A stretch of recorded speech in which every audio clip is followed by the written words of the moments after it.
mismo en el libro de los Salmos, capítulo 1, Salmos capítulo 1, y hoy vamos a tratar un tema cuando Dios guarda silencio. Cuando Dios guarda silencio. En algún momento de su vida, a alguno de ustedes le ha pasado que pues tiene que esperar mucho tiempo para que llegue la respuesta de parte del Señor y poder entender el por qué a veces Dios tarda en llegar, por qué a veces Dios tarda en responder nuestras oraciones. El salmista David, el dulce cantor de Israel, ahí en el libro de los Salmos capítulo 1, en el versículo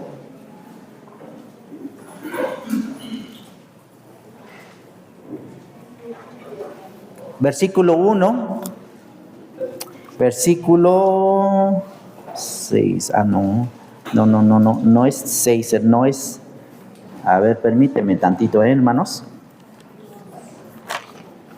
Ayúdame mi hermano Juan, es donde dice, es que me equivoqué porque habla del hombre bienaventurado, el varón que no anduvo en consejos. El Salmo 1, ¿hasta cuándo, Jehová, me olvidarás para siempre? ¿Hasta cuándo esconderás tu rostro de mí?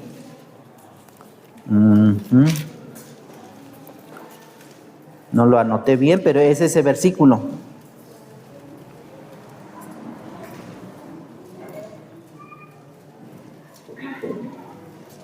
Mientras vamos en el capítulo 4, Salmos capítulo 4, en lo que me ayudan. Respóndeme cuando clamo, oh Dios de mi justicia. Estamos en el capítulo 4, versículo 1.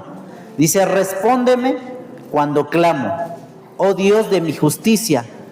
Cuando estaba en angustia, tú me hiciste ensanchar. Ten misericordia de mí y oye mi oración. Y oye mi oración. Vemos esta parte de la Biblia. El rey David escribe este salmo para hacernos entender que Dios sí oye nuestras oraciones, que Dios sí escucha nuestras oraciones, que Dios está atento a lo que nosotros le pedimos. Pero muchas veces Dios va a guardar silencio. No sé qué tanto tiempo puede tardar Dios.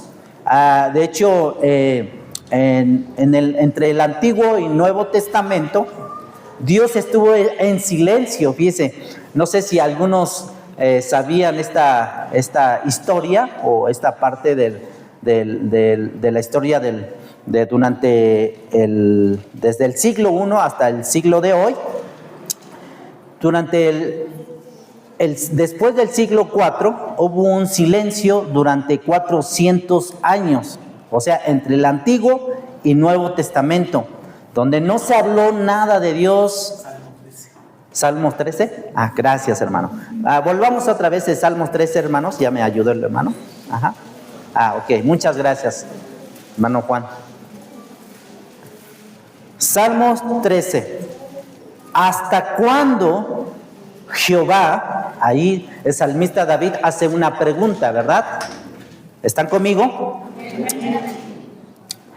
¿Hasta cuándo, Jehová, me olvidarás para siempre? ¿Hasta cuándo esconderás tu rostro de mí? ¿Hasta cuándo pondré consejos en mi alma, con tristezas en mi corazón cada día? ¿Hasta cuándo será enaltecido mi enemigo sobre mí? Mira, respóndeme, oh Jehová, Dios mío, alumbra mis ojos para que no duerma de muerte. Vemos aquí que el salmista David está haciendo una oración hacia Dios, pero le pregunta a Dios y le dice, ¿hasta cuándo, Jehová? O sea, ¿hasta en qué momento, Dios, me olvidarás para siempre? David se sentía olvidado por Dios. David se sentía separado de Dios en ese momento. ¿Cuántos de nosotros llegamos a sentirnos, hermanos, que Dios guarda silencio, que Dios no nos escucha, que Dios no nos responde? Muchas veces, hermanos, tenemos que tener mucha paciencia para poder esperar en Dios. Así como David decía, espera alma mía a Jehová. O sea, David le clamaba a su alma para que le esperara a Dios. Y vemos aquí, hermano, lo que le comentaba yo, que durante 400 años Dios estuvo en silencio. Imagínense, hermanos, después de entre Antiguo y Nuevo Testamento, Dios guardó silencio por aproximadamente 400 años.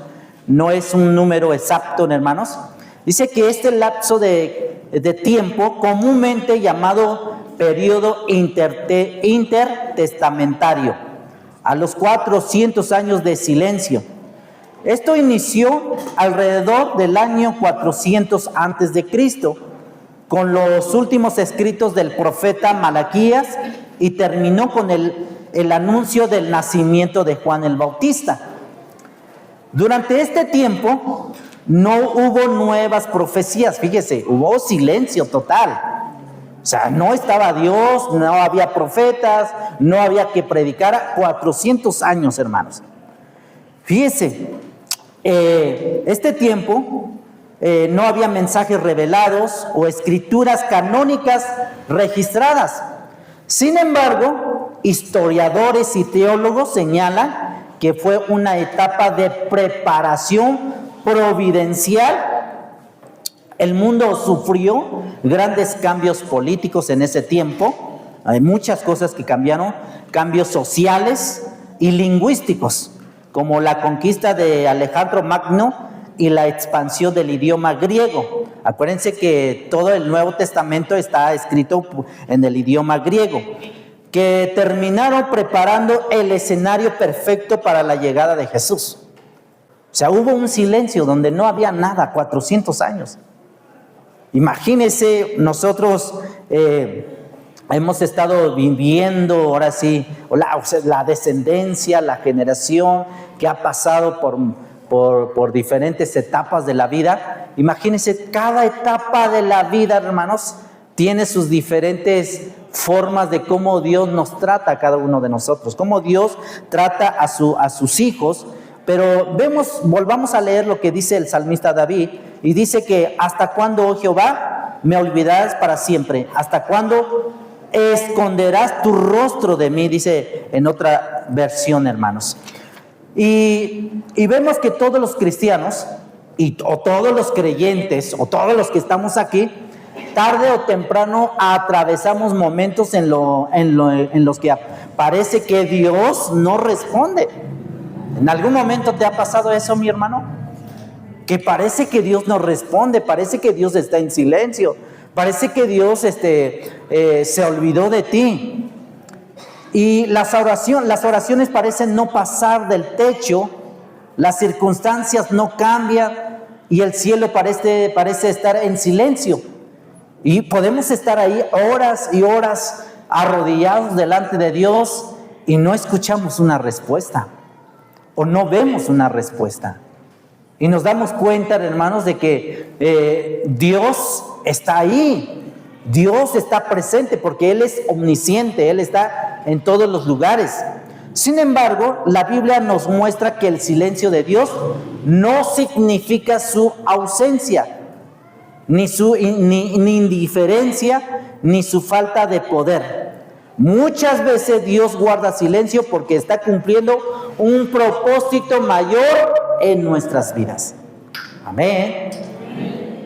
Así que te voy a describir 3 razones por el cual Dios guarda silencio, hermanos. Solamente 3 razones, porque hay muchas razones, hay infinidad de razones durante toda la Biblia donde nos puede dar pautas por qué Dios a veces no responde a nuestras oraciones. Y muchas de nuestras oraciones que hacemos, hermanos, dice el libro de Apocalipsis que se va guardando, se va ahí quedando, para que el día final, hermanos, en el día final podamos ir que todas las oraciones de los santos que estuvieron, o sea, que lo que es tú y yo, tarde o temprano será revelado. Entonces, Dios nunca va a olvidar el tiempo que pasemos con Dios. Dios no va no va a echar en saco roto cada oración que nosotros hacemos, cada clamor que nosotros hacemos, cada vez que nosotros oramos con fe, con convicción, cada vez que nosotros nos arrodillamos delante de Dios, Dios siempre va a guardar esas oraciones, pero va a llegar en el momento correcto, en el momento perfecto, cuando lo necesitemos realmente. Pero mientras, hermanos, tenemos que hacer un historial de nuestras oraciones, porque mucha gente piensa, hermanos, que la oración no sirve, que la oración que piensa que, por ejemplo, ¿cuántos de allá afuera piensan de nosotros que todos queremos que nos caiga del cielo? O sea, la gente piensa así. Es que tú quieres que todo te caiga del cielo. Sí, de verdad, me puede caer del cielo porque Dios es un Dios de milagros, es un Dios de poder. Pero nosotros tenemos que persistir en orar, orar y orar. Yo les comentaba la otra vez que cómo podemos permanecer fiel en el Señor. Es orar, orar y orar, tener comunión con Dios. Solamente en esa forma podemos permanecer bien firmes en el Señor. Así que, en primera instancia, le quiero comentar que el silencio de Dios prueba nuestra fe. O sea, eso es parte del proceso de Dios. Él prueba nuestra fe. O sea, no es simplemente yo tengo fe y creo en el Señor. No, vamos a ser probados. O sea, así como Abraham fue probado, hermanos, porque él le creía a Dios. Él obedecía a Dios cuando le pide a Dios que sacrifique su único Isaac, su único hijo, y que se lo llevara al monte Moriah, ahí en el sacrificio, hermanos. Ustedes saben la historia de que Abraham obedece. Por eso se llama él el padre de la fe. Él es el padre de la fe. Y vemos que Abraham obedece de una manera que quizás a lo mejor nosotros podemos decir, pero ¿cómo que Abraham ofreció su único Isaac?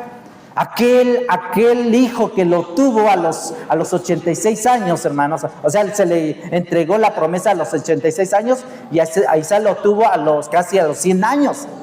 ¿Cuánto tiempo tuvo que esperar esa promesa? Un poquito más o menos de 14 años.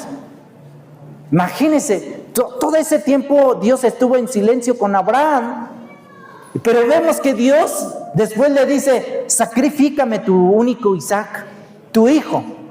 Dios estaba probando su fe de Abraham. Y ustedes saben lo que pasó, hermanos, cuando en Arbadano agarraron y tomaron un asno y con 2 siervos o 2 criados de Abraham y lo llevaron a Isaac allá para ser sacrificado en el monte Moriah.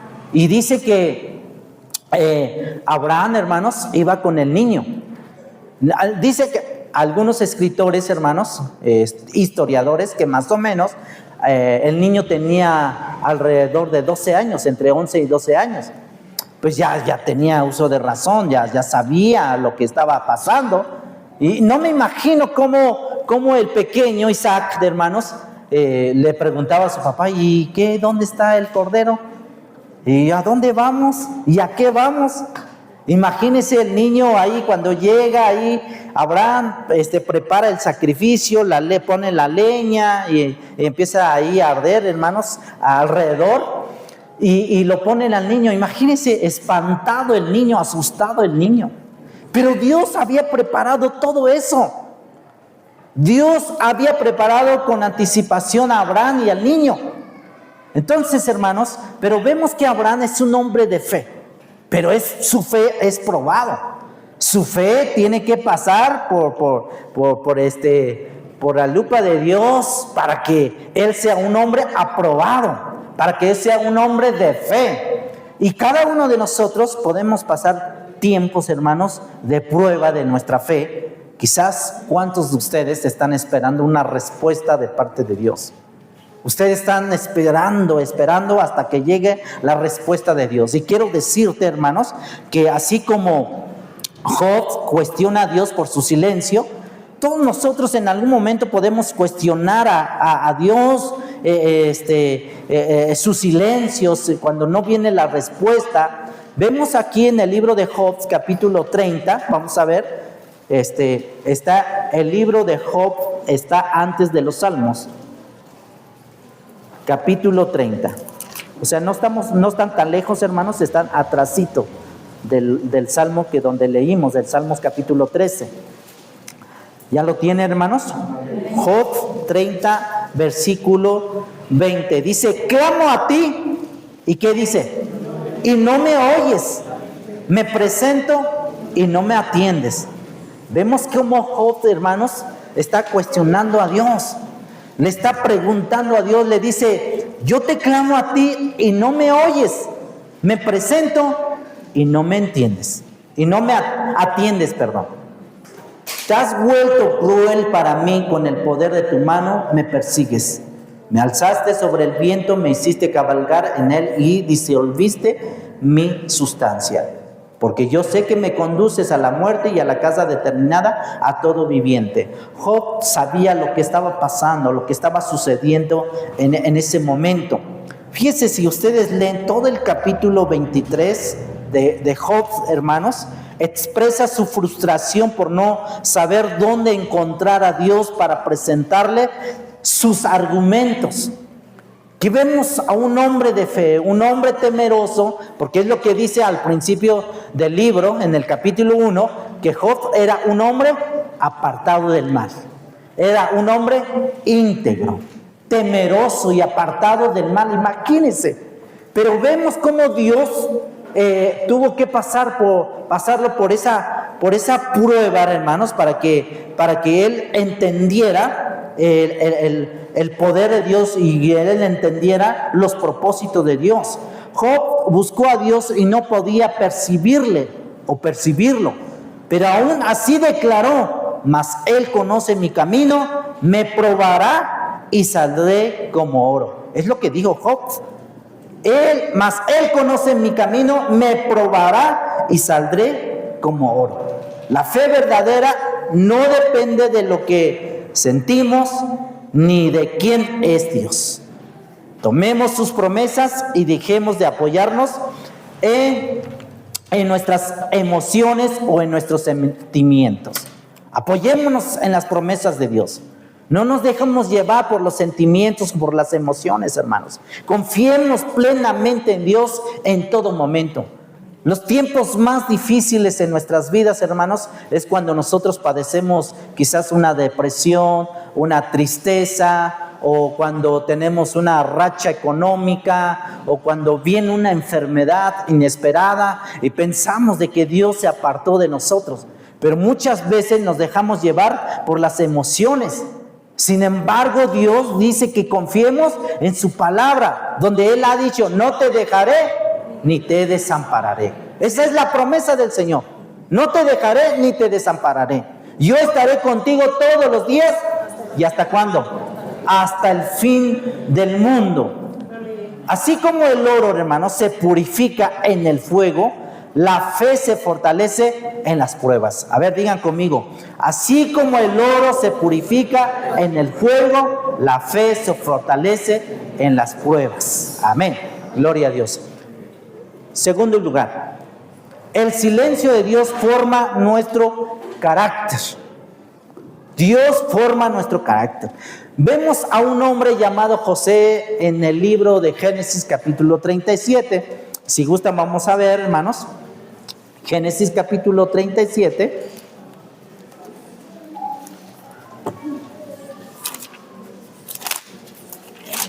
Vamos a leerlo para que ustedes conozcan la historia. Hecho realidad aquí con uno de los hijos de Jacob, que era José. José era el hijo favorito de Jacob, hermanos. Capítulo 37. Dice que José es vendido ¿por quién? Por sus hermanos. Si están conmigo, Génesis 37. ¿Sí? Cuando lo tengan, digan amén. Amén. Eso. Habitó Jacob en la tierra donde había morado su padre, en la tierra de Canaán. Esta es la historia de la familia de Jacob. José, siendo de edad de 17 años, apacentaba las ovejas con sus hermanos, y el joven estaba con los hijos de Bilha y con los hijos de Silpa, mujeres de su padre. E informaba José a su padre la mala fama de ellos, y amaba Israel José más que a todos sus hijos. O sea, no cometan ese error, hermanos. O sea, deben de amar a los hijos todos por igual. Aquí Jacob, pues, fíjese que el daño que le hizo a José por amar tanto a José, porque era su favorito. Dice, y amaba Israel a José más que a todos sus hijos, porque lo había tenido en su vejez, y le hizo una túnica de diversos colores. Imagínense, hermanos. Y viendo sus hermanos que su padre lo amaba más que a todos sus hermanos, le aborrecían y no podían hablarle pacíficamente. Y soñó José, a ver, digan conmigo, y soñó José un sueño, obviamente, ¿no? Y lo contó a sus hermanos, y ellos llegaron a aborrecerle más todavía. Y él les dijo, oíd ahora este sueño que he soñado. He aquí que atábamos manojos en medio del campo, he aquí que mi manojo se levantaba y estaba derecho, y que vuestros manojos estaba alrededor y se inclinaba al mío. Le respondieron sus hermanos, ¿reinarás tú sobre nosotros o señorearás sobre nosotros? Y le aborrecieron aún más a causa de sus sueños y sus palabras. Soñó aún otro sueño y lo contó a sus hermanos, diciendo, he aquí que he soñado otro sueño, y aquí que el sol y la luna y 11 estrellas se inclinaban a mí. Y lo contó a su padre y a sus hermanos, y su padre le reprendió y le dijo, ¿qué sueño es este que soñaste? ¿Acaso vendremos yo y tu padre y a tus hermanos a postrarnos en tierra ante ti? Y sus hermanos le tenían ¿qué? Envidia, mas su padre meditaba en esto. Vemos esta historia, hermano. Más adelante, ahorita les explico cómo estuvo el asunto, pero vemos que José, a los 17 años, ya Dios le revelaba sueños, lo que iba a hacer durante su vida de adulto.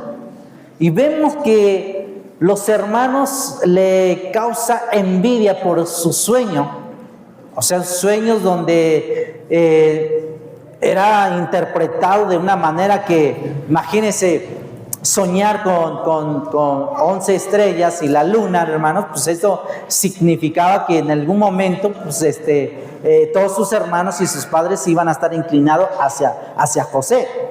Y vemos que José, hermanos, todo esto se cumplió después de muchos años, hermanos, allá en Egipto, que llegó a ser gobernador.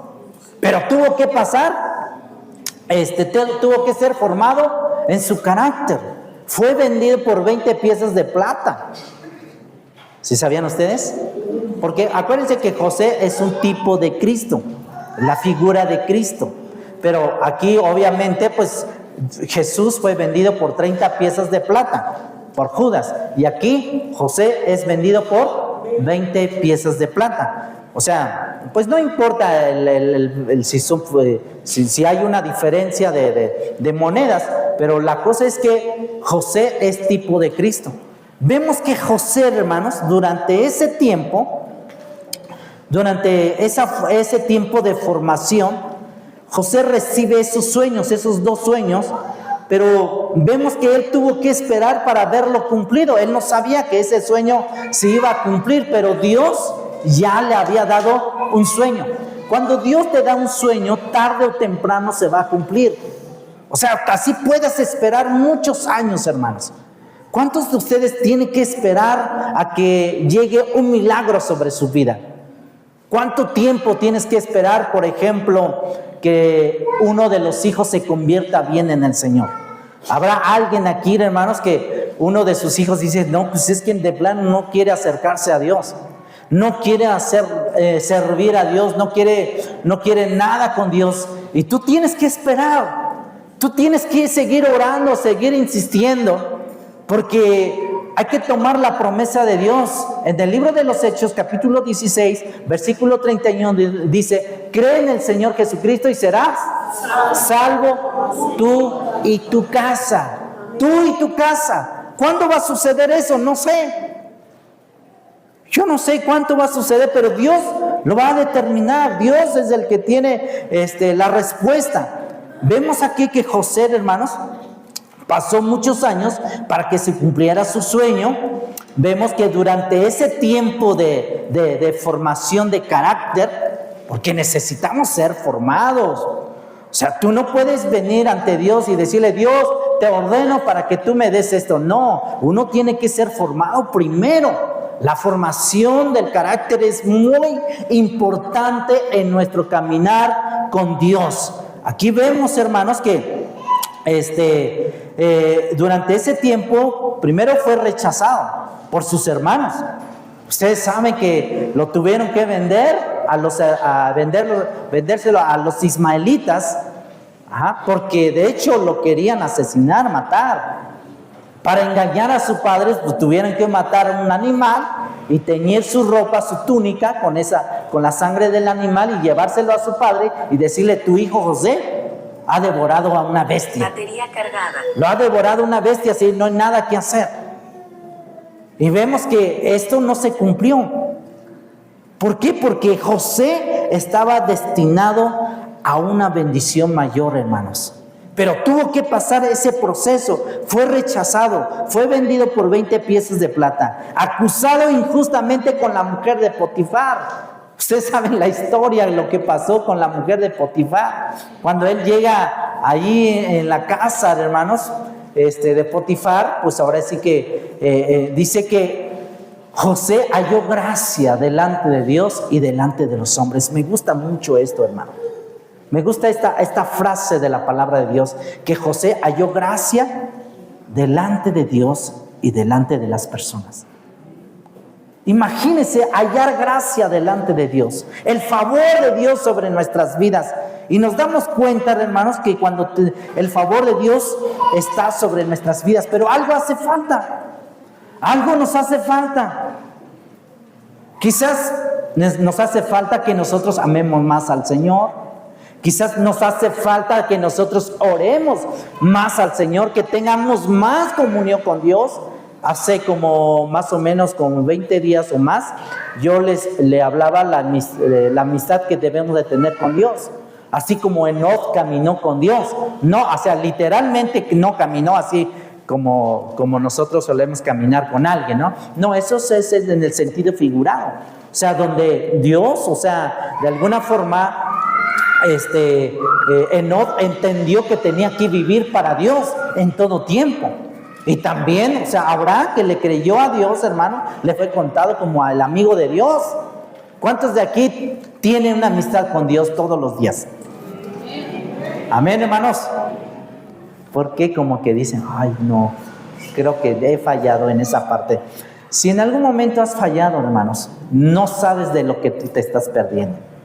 No sabes la bendición, la riqueza espiritual que hay de hablar con Dios todos los días en nuestras vidas. Porque cuando hablamos con Dios, hermano, se disipa todo problemas. No les digo que se van los problemas, pero sí se desaparecen nuestras vidas y lo vemos de lejos. Y decimos: yo sé que este problema tarde o temprano va a tener solución. Yo confío en Dios, yo creo en Dios, que Dios va a traer una solución. Vemos aquí, hermanos, que Dios guardó silencio de esa injusticia cuando lo metieron a la cárcel a este José.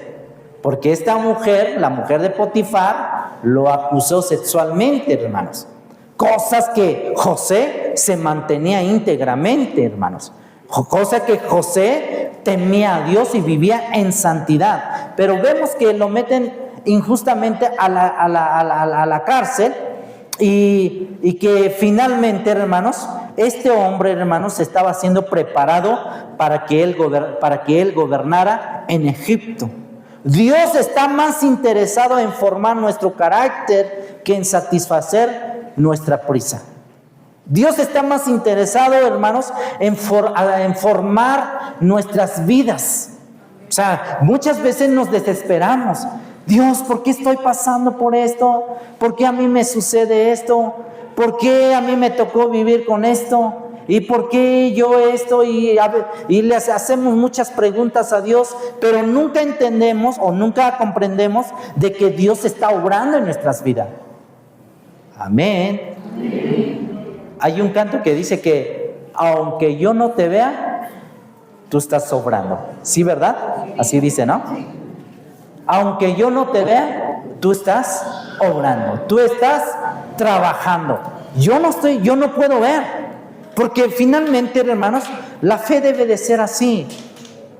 La fe es algo que nosotros debemos de creer. ¿Qué dice en el libro de Hebreos capítulo 11, versículo 1? Los que no se la saben de memoria, pueden buscarlo. Hebreos capítulo 11, versículo 1. Dice: es pues la fe, la certeza de lo que se espera, la convicción de lo que no se ve.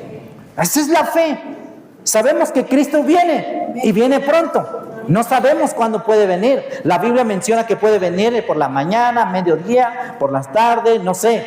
Puede tardar muchos años más, pero Dios va a venir por su iglesia. Va a venir otra vez nuevamente aquí en esta tierra para llevar a sus escogidos, para llevar a sus hijos.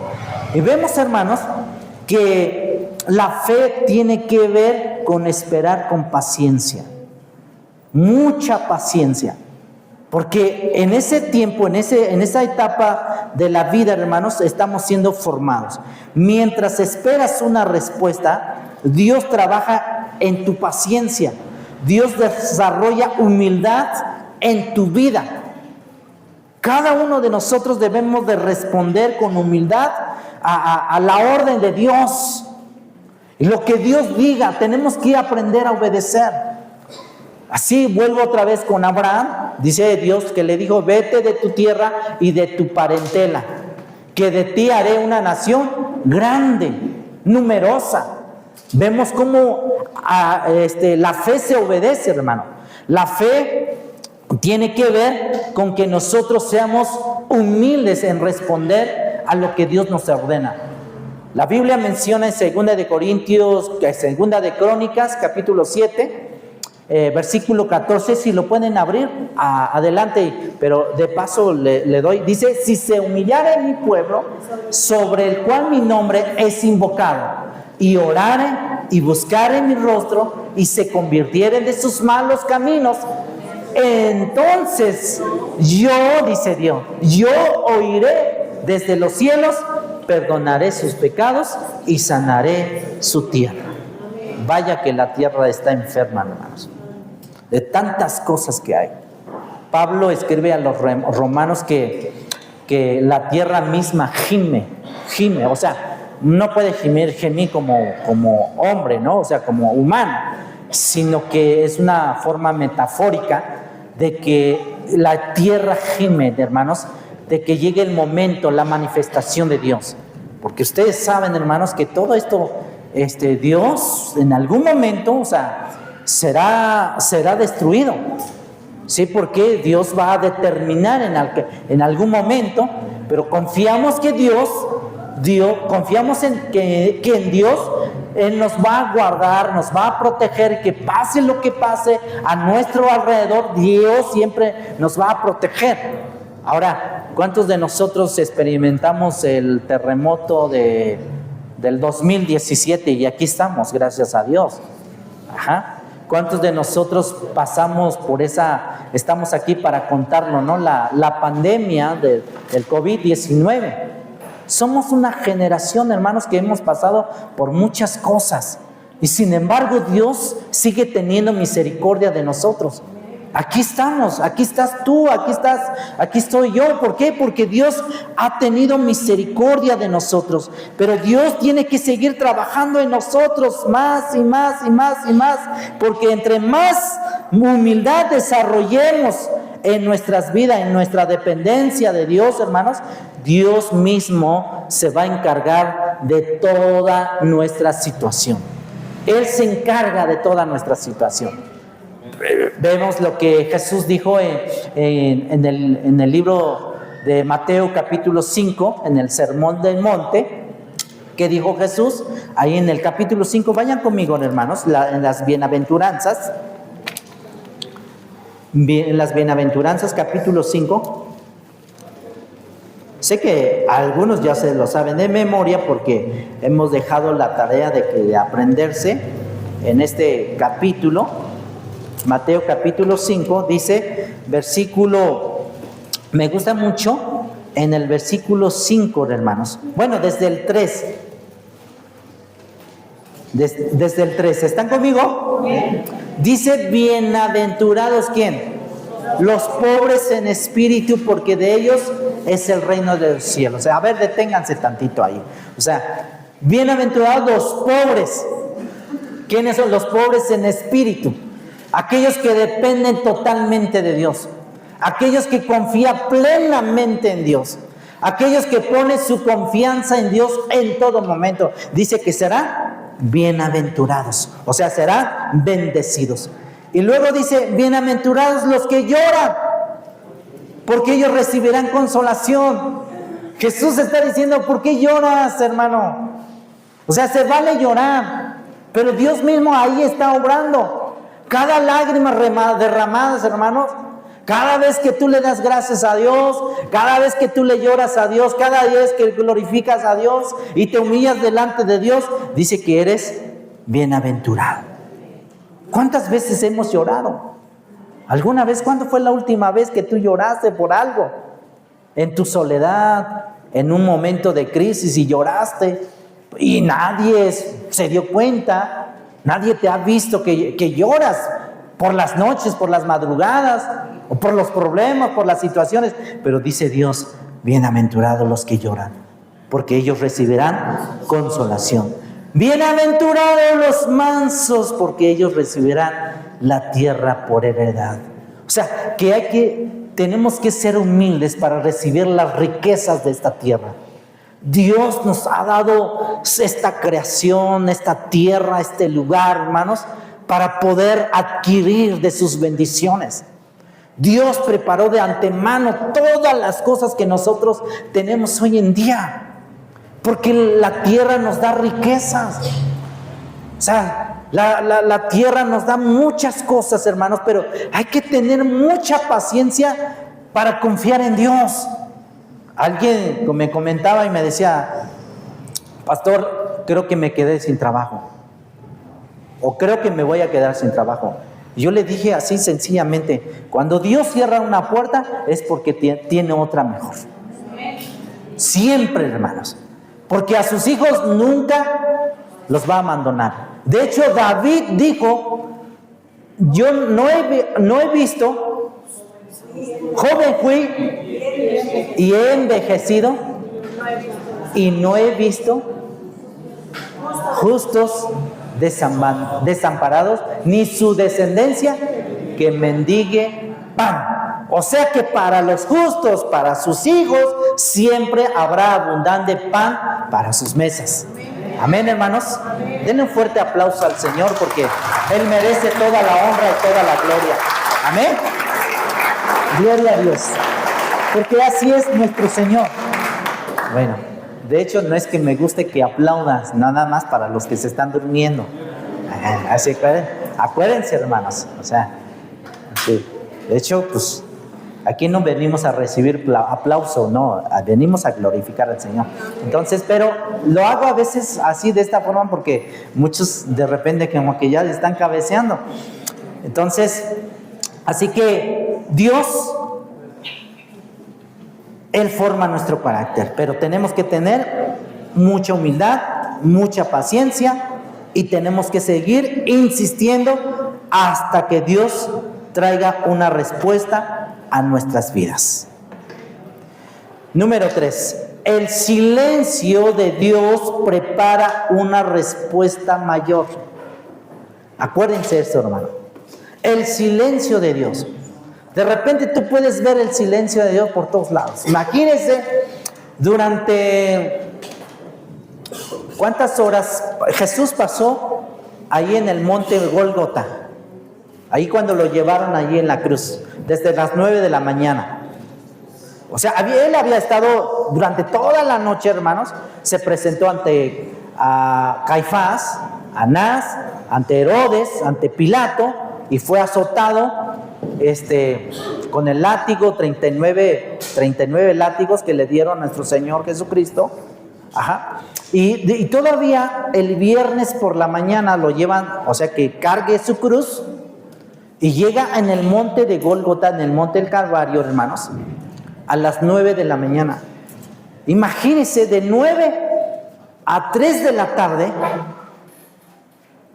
No sé si ustedes habían visto en este detalle. ¿Qué estaba haciendo el Dios Padre al ser crucificado su Hijo? ¿Qué estaba pasando por su mente de nuestro Dios, del Padre? ¿Qué hacía el Padre? Tan solo ponte a pensar, ¿qué haces cuando tu hijo está enfermo? ¿Qué haces cuando tu hijo se encuentra en una situación crítica? ¿Qué haces como padre? O sea, los buenos padres siempre se van a preocupar. Los buenos padres siempre van a estar con sus hijos en las buenas y en las malas, porque es la única manera que podemos formar bien a nuestros hijos hasta el día final. Amén, hermanos. ¿Qué hacía el Padre cuando Jesús estaba siendo crucificado? ¿Alguna vez te has puesto a pensar? Hubo un silencio, hermanos, de parte de Dios. Imagínense, cada vez que lo clavaban a Jesús en sus manos, en sus pies, y el Padre estaba viendo lo que estaba pasando. Y vemos que Dios guardó silencio en ese momento. Pero vemos, hermanos, que la mayor gloria no fue la preparación, no fue el proceso, sino la resurrección de nuestro Señor Jesucristo al tercer día, el domingo por la mañana, que Él ya no estaba.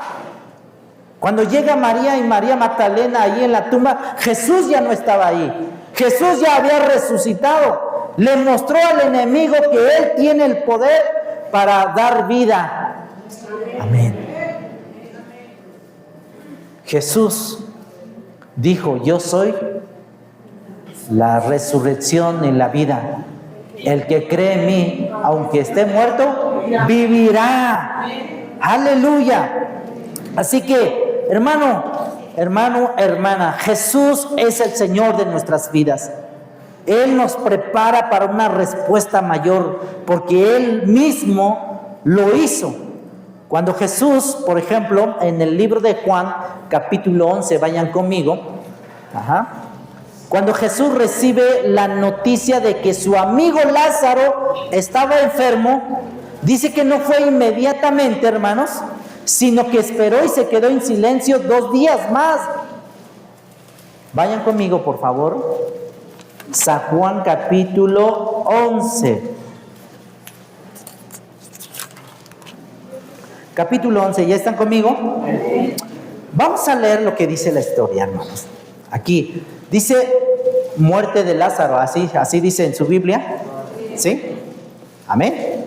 Bueno, dice así, Juan capítulo 11, muerte de Lázaro. Dice: estaba entonces enfermo uno llamado Lázaro, de Betania, la aldea de María y de Marta, su hermana. María, cuyo hermano Lázaro estaba enfermo, fue la que ungió al Señor con perfume y le enjugó los pies con sus cabellos. ¡Qué hermosa! O sea, eso lo veíamos hace 15 días, ¿verdad? O hace 8 días. Cuando Simón, o sea, el fariseo, Jesús le invita a su casa, ¿no? O sea, Jesús llega a su casa de fariseo y llega esta mujer, María, hermanos, que llegó y dice la Biblia, hermanos, que la que le había ungido al Señor con perfume y le enjugó con los pies con sus cabellos. Dice, era esta María. Enviaron pues las hermanas para decir a Jesús: Señor, he aquí el que amas está enfermo. Vemos aquí una connotación de la palabra de Dios por parte de Jesús, hermanos. Vemos que aquí dice que he aquí el que amas está enfermo. ¿Cuántos de nosotros, hermanos, debemos de amar a nuestro prójimo, a nuestros amigos? Porque la Biblia nos enseña: amaos los unos a los otros. Que amemos a los demás, amemos las personas más cercanas de nosotros. Imitemos a Jesús. Jesús amaba a su amigo Lázaro. Y luego dice, oyendo Jesús, dijo: esta enfermedad no es para muerte, sino para la gloria de Dios, para que el Hijo de Dios sea glorificado por ella. Habíamos visto anteriormente que hay 3 formas por el cual nosotros podemos discernir a través de la palabra de Dios a veces por qué vienen las enfermedades. Las enfermedades pueden venir, número 1, por causa del pecado, que siempre va a provocar una enfermedad.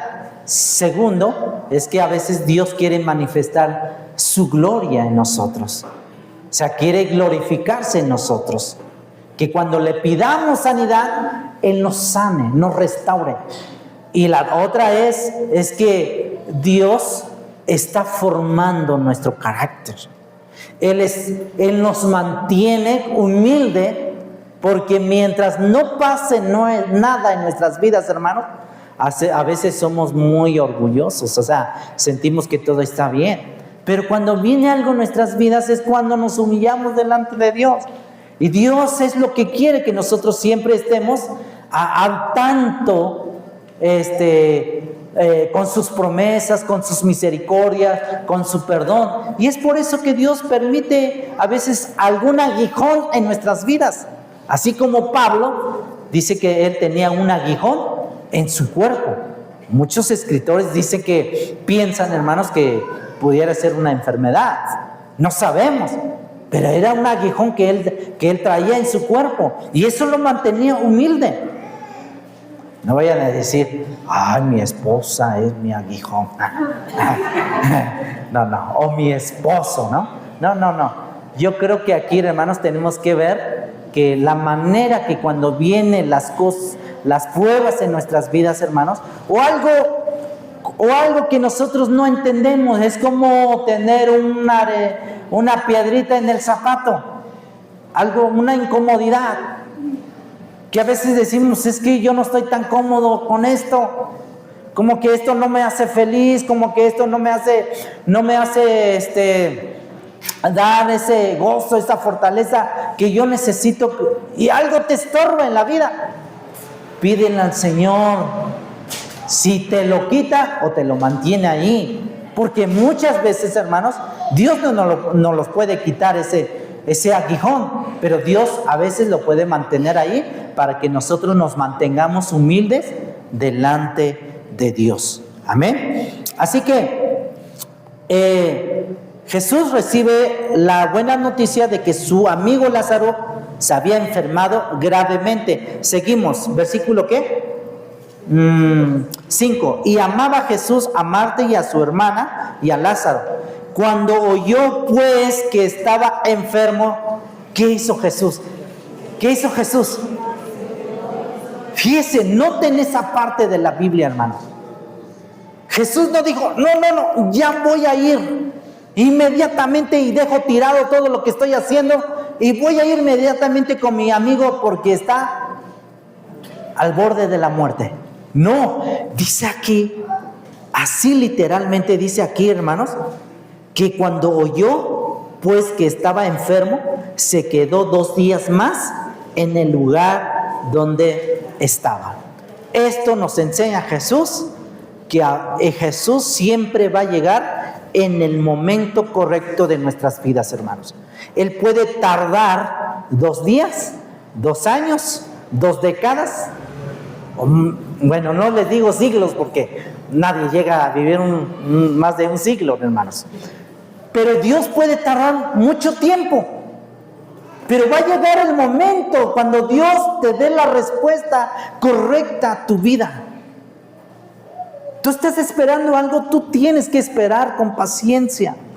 Tú tienes que esperar con determinación, sabiendo que Dios te va a responder, sabiendo que Dios va a hacer la obra. Esa obra que comenzó en ti, Él la perfeccionará hasta el día final, dice la Biblia, hermanos. ¿Cuántos dicen amén? ¿Qué estás esperando? ¿Alguien está esperando algo, hermanos? Porque nosotros como hijos de Dios tenemos que tener siempre esperanza. Siempre tenemos que tener esperanza. Esperanza de que un día, por ejemplo, ¿qué es lo que más te duele a ti como ser humano? Pues alguien a quien tú amas. O sea, por ejemplo, vamos a decir, ¿cómo quisiera que yo, que tú dijeras, cómo quisiera que mi hijo, el mayor o el menor, empezara a amar a Dios con todo su corazón y que le sirviera a Dios y que tenga la salvación eterna? Y vemos ahí, hermanos, de que a lo mejor tú te puedes desesperar en el proceso y puedes renunciar a tu fe. Sin embargo, Dios dice, espérame, que yo haré la obra, que yo determinaré lo que tú me has pedido, pero no es el tiempo que tú decidas, es el tiempo que yo decida, dice el Señor. Amén, hermanos. Así que vemos aquí que Él se quedó 2 días más. Desde la perspectiva humana parecía indiferencia, pero no. Dios no es indiferente a nuestras necesidades. Él siempre va a responder en el momento correcto de nuestras necesidades, hermanos. Quizás algunos de ustedes están esperando que Dios haga un milagro. Espera ese milagro. Va a llegar ese milagro, no sé, de 1000 formas, de 1000 maneras va a llegar ese milagro. A veces Dios puede usar a los médicos. No precisamente que pueda llegar un milagro natural, así que Dios te sane, ¿no? Sin que tengas una operación, sin que tengas una cirugía, sin que tengas una revisión médica. Dios sí lo puede hacer y lo ha hecho, pero a veces Dios puede usar a los médicos. O de lo contrario, tú dices, bueno, pues es que ya tengo la respuesta, los médicos pueden hacer algo por mí, pero no tengo los recursos. Dios va a enviar los recursos económicos, pero debes de confiar en Él plenamente. Dios va a poner los medios. Digan amén, hermanos. Él va a poner los medios. A lo mejor vas a encontrar un médico que no te cobre también. Así como la doctora Alma que tenemos aquí, gracias. La doctora Alma, mire, hermanos, es una bendición porque ella nos hace revisión médica con regularidad y la verdad, pues ella no nos cobra ni un centavo. Y digo, Señor, pues tú la trajiste aquí, Señor. Y no es que le estoy dando más chamba a la doctora, así que... pero ha sido de bendición. Muchos de nuestros hermanos que están aquí, he visto a ella cómo atiende a los hermanos. Hasta la consulta es gratis, imagínense. Dios es bueno. Así Dios puede proveer. O sea, Él trabaja de diferentes maneras. Amén. Pero Jesús, déjenme decirle que se tardó 2 días. Él no llegó tarde. Llegó en el momento perfecto para manifestar una gloria aún mayor al resucitar Lázaro. ¿Qué le dice Lázaro? Lázaro, sal de ahí. ¿Verdad que sí? Y Lázaro revivió. Vamos a decir que revivió, porque volvió a morir. Volvió a morir. Pero vemos que Lázaro revive por el poder de Dios. ¿Se acuerdan cuando Jesús dice también ahí en ese momento, en ese escenario, hermano? Le dice a la gente, quitad la piedra. Jesús pudo haber quitarlo él la piedra porque Él mueve las montañas. Pero Jesús pidió que quitaran la piedra porque muchas veces, hermanos, Dios nos pide que hagamos de nuestra parte. Dios quiere que nosotros también trabajemos. Dios quiere que nosotros hagamos algo para que el milagro suceda, para que la resurrección suceda en nuestras vidas. Dios quiere que nosotros pongamos de nuestra parte. ¿Cuántos dicen amén? Amén. Así que gloria a Dios. Gloria al Señor. ¿Y a su nombre? Gloria. Aleluya. Muchas veces pedimos una solución inmediata mientras Dios está preparando un milagro del que imaginamos. No confundas la demora con rechazo. Nunca confundas. Espera en Dios. Dios nunca llega tarde, mi hermano, mi hermana. Siempre llega en el tiempo perfecto. Siempre. Y como conclusión, el silencio de Dios no debe de llevarnos a la desesperación, sino a una confianza más profunda. Cuando Dios guarda silencio, hace las tres cosas que acabo de decirle. Él prueba nuestra fe, o nuestra fe es probada, nuestro carácter es formado, su propósito se está preparando para una mayor gloria, una mayor respuesta en nuestras vidas. Fíjense, hermanos, yo tenía un sentimiento encontrado anoche, y con esto termino. Pueden cerrar su Biblia. Anoche yo tenía un sentimiento encontrado, por una parte bien gozoso y por otra parte un poco triste por circunstancias de la vida. Me fui durmiendo como 1 o 2 de la mañana y yo entendí algo de parte de Dios.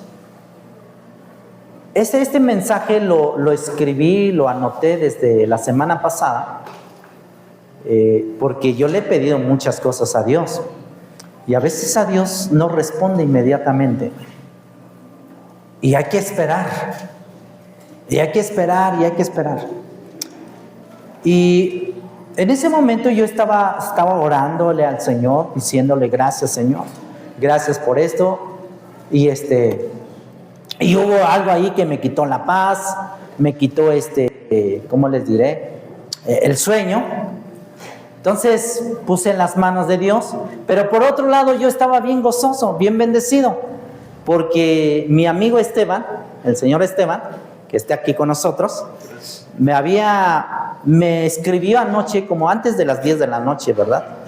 Me escribió: Pablo, mañana tengo chance de poder estar allá contigo en el templo, en la iglesia. Y para mí es un gusto recibir al señor Esteban aquí en la casa de Dios, y es lo mejor que nos puede pasar, hermanos. Véngase el señor Esteban, véngase para acá y vamos a orar por él.